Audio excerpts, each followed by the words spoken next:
En nuestro alrededor, apreciamos diversidad de objetos que presentan un movimiento ondulante, tales como las cuerdas de una guitarra y las olas del mar.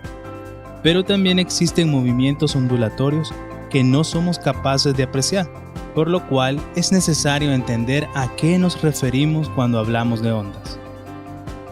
Las ondas se pueden clasificar en dos grandes categorías, mecánicas y electromagnéticas.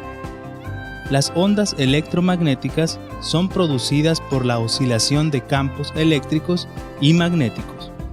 Estos no necesitan un medio de propagación, mientras que las ondas mecánicas son producidas por perturbaciones o vibraciones de la materia, por lo cual necesitan un medio para poder viajar. Toda onda posee características que permite distinguirlas y clasificarlas. En una onda se pueden identificar crestas, las cuales son las regiones más altas de la onda, y los valles, que son las regiones bajas de la onda. La amplitud es la variación máxima del desplazamiento. La longitud de onda es la distancia entre cresta y cresta, y la frecuencia es la cantidad de veces que la onda pasa por segundo. La unidad que se utiliza para la frecuencia son hertz.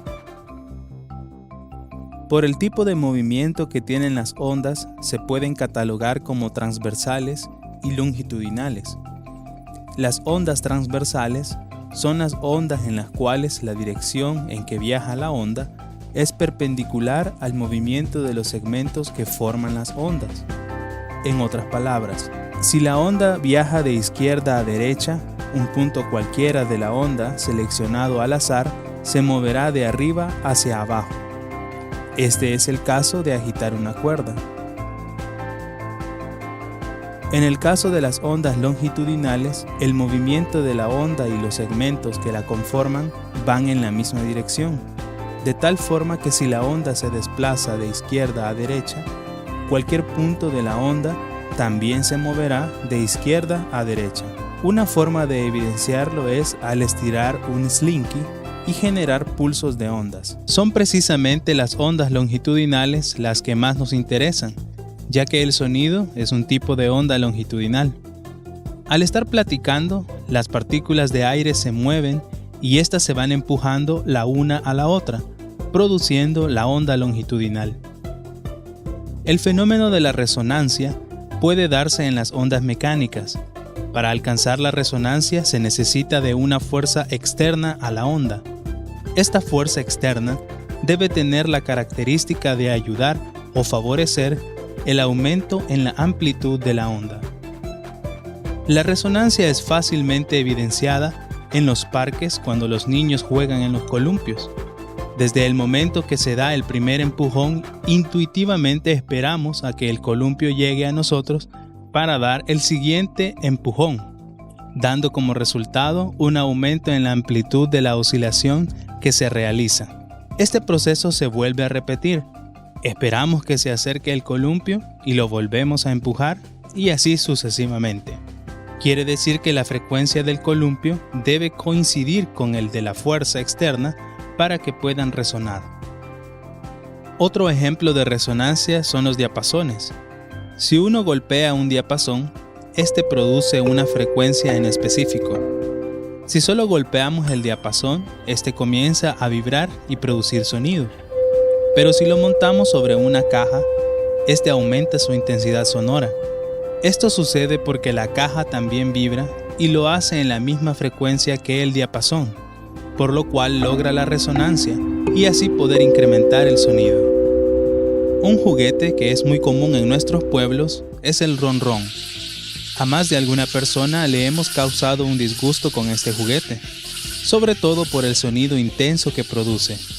Pero, ¿cómo lo produce? Pues este juguete también funciona a base de resonancia. Cuando la cuerda gira, hace fricción con el palo, creando una vibración que se transmite a través de la cuerda hasta llegar al cilindro que se hace girar. Este cilindro cumple la misma función de la caja con el diapasón, es decir, hacer resonancia y producir un fuerte sonido. Note que el ron-ron se puede poner a funcionar sin necesidad de estar girando. Basta solo con mantenerlo colgando y girando el palo para escuchar un sonido considerable. El hecho de ponerlo a girar es para aumentar la tensión de la cuerda, lo cual mejora la transmisión de la onda a través de ella. Si no hay tensión en la cuerda, esta no puede llegar al cilindro resonador y por lo tanto no se puede escuchar nada. El diseño por el cual están hechas las guitarras también les permite hacer resonancia. Si prestaron atención, habrán notado que tanto las cajas de los diapasones como el cilindro del ron-ron son espacios huecos, de los cuales solo se tiene un orificio de salida, justo el mismo diseño que tiene la guitarra en su caja, por lo cual el mismo principio con el que funciona el ron-ron es el mismo principio con el que funciona la guitarra. Otro fenómeno físico que se presenta en las ondas es el efecto Doppler. En el efecto Doppler tenemos un cambio aparente en la frecuencia cuando existe un movimiento relativo entre la fuente que produce el sonido y el receptor del sonido. Dicho de una manera más amigable, con este efecto percibimos cambios de agudos y graves cuando hay un movimiento entre emisor y receptor. Si alguna vez ha pasado una ambulancia frente a usted, escuchó que antes de pasar frente a usted el sonido era agudo, pero conforme se fue acercando hasta pasar frente y luego retirarse el sonido, se fue poniendo grave. Pues ese es el efecto Doppler, y es tan intuitivo por nuestra experiencia cotidiana que muchas veces nos logramos dar cuenta que el repartidor de pan se va acercando o alejando solo con escuchar la frecuencia de la corneta, sin necesidad de ver al repartidor de pan. Algunos animales utilizan propiedades sonoras como parte de sus adaptaciones. Una muy interesante es la ecolocalización, utilizada principalmente por los murciélagos. Los murciélagos no poseen un sentido de la vista que esperamos en otros mamíferos, pero ellos lo compensan emitiendo un chillido que les permite identificar obstáculos y no chocar. Los chillidos, cuando son emitidos, se reflejan en la superficie produciendo un eco. Cuando este sonido regresa al murciélago, este puede conocer la profundidad y espesor de los objetos frente a él. Al hablar de sonido también tenemos que hablar del funcionamiento del oído. El oído posee un mecanismo especializado para percibir las diferencias de presión del aire. El oído está formado por tres partes: el oído externo, oído medio y oído interno. Primero, la onda sonora pasa por el canal auditivo y luego llega al tímpano, el cual es una membrana muy fina que vibra al llegar la onda. Luego del tímpano llegamos al oído medio, donde se encuentra el martillo, el yunque y el estribo, los cuales permiten que la vibración de la membrana pueda llegar hasta el oído interno. Una vez en el oído interno, la vibración pasa por un laberinto óseo hasta llegar a la cóclea. La cóclea tiene forma de caracol y en su interior está cubierto de una membrana en la cual se encuentran vellosidades que se mueven dependiendo de la intensidad y la frecuencia con la cual llega la onda. El movimiento de estas vellosidades es traducido a pulsos eléctricos para ser interpretados por el cerebro. El cuidado del oído no solo depende de la buena higiene, sino que también depende de la intensidad sonora. La intensidad sonora es una magnitud física que mide cuánta potencia es transmitida por un área. Cuando se están comparando dos intensidades sonoras, surgen los decibeles, cuya fórmula es: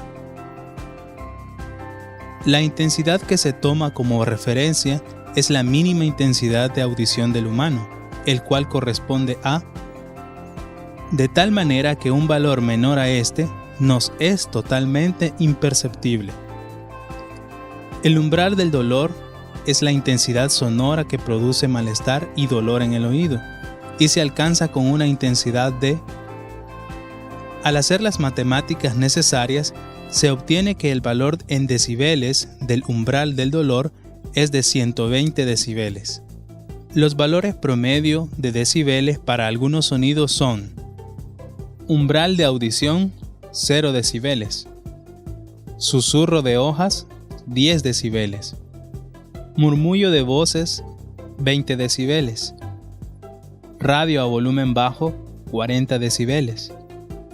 Conversación normal, 60 decibeles. Parada de buses, 80 decibeles. Umbral del dolor, 120 decibeles. Motor de propulsión, de 140 a 160 decibeles. Existen regulaciones para los niveles de sonido, ya que el ruido es considerado una forma de contaminación ambiental. Para el municipio de San Salvador, los niveles máximos permitidos durante las horas de 6 a.m. a 10 p.m. los valores son: habitacional, hospitalaria, educativa e institucional, 55 decibeles. Industrial y comercial, 75 decibeles. Durante las horas 10 p.m. a 6 a.m. los valores son: habitacional, hospitalaria, educativa e institucional, 45 decibeles. Industrial y comercial, 70 decibeles. Datos tomados de Decreto Municipal, Ordenanza Reguladora de la Contaminación Ambiental por la emisión de ruidos en el municipio de San Salvador. Artículo 6.